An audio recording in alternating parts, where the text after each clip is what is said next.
Hi, everybody. Thanks for joining us on this little video. It's an unusual way for us to bring information to you.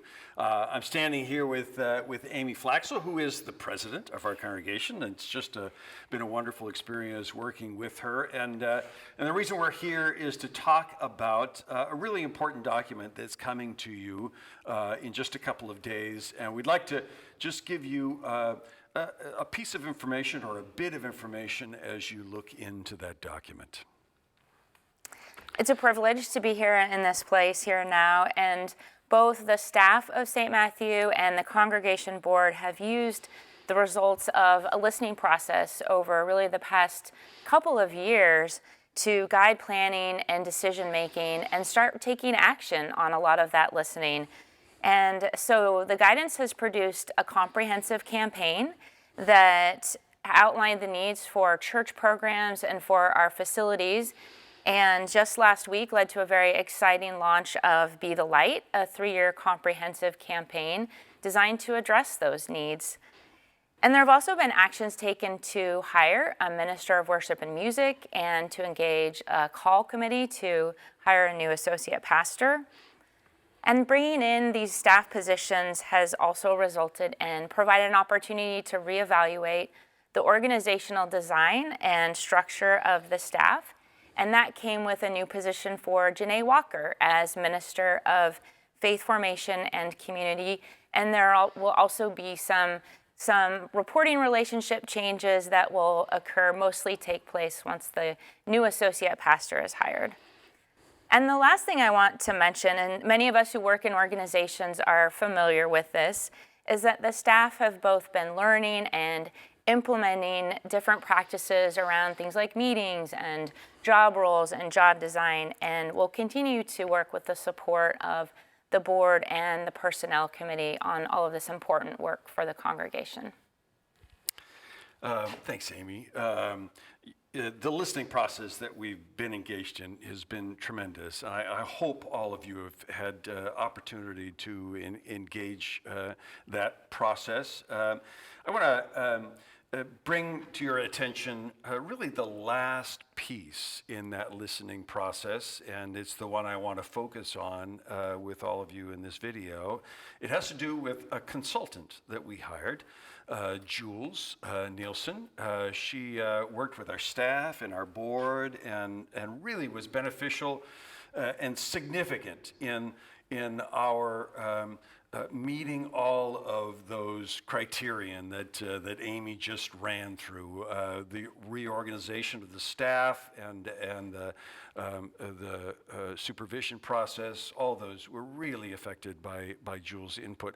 But the last piece that she provided to us as she was finishing up her time is a report that she gave. Actually, she gave several of them, one for the staff and one for the board and one for all of you.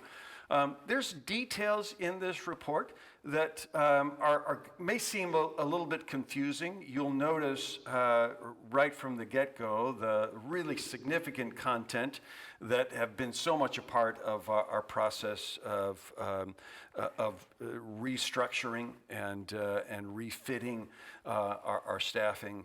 But we want to really bring to your attention also the report in the difficulty challenges as well. So. Yeah, and Pastor Jules actually ends the report with a list of what she calls high leverage points. And those high leverage points are ones that I encourage you to take a look at and familiarize yourself with. They're ones that the board and the staff are working on. And there's also a lot of other content and topics in the document that Pastor Jim is going to introduce and speak to. Right. I hope you recognize those high leverage points because they should look really familiar given the work we've done over the last year. But there are several pieces to the document. This is the document. I have it in my hand here. That may be a little confusing and need some description for you getting it connected in. And one of the pieces is Jules talks about how we structure our design as a church. Are we a program church? or a corporate church. And there's probably some truth that we have elements of both of those in our identity, and Jules is kind of recognizing that as she describes that. I'll tell you, for me, for all of the staff, and I think the board as well, it's really not unclear to us. We really understand ourselves as a program church more than a corporate church, and we'll have some time to talk about what that means and how that adds significant to designing our ministry. But that's one of the pieces that you're going to want to read through and take some attention with. The other is a section on the theology of St. Matthew, trying to set us on the plot of where we reside in terms of the theological perspective. Again, I don't see that as being confusing, but I understand that the challenge of being a very large congregation with tremendous diversity of thoughts and opinions means that we as a congregation need to value the diversity that resides here. And so sometimes it may feel like we, rather than landing in one particular place on that continuum of theological distinction, we add or welcome the diversity and value it, and be more intentional about giving open voice for everyone to contribute to the significance of how we understand ourselves.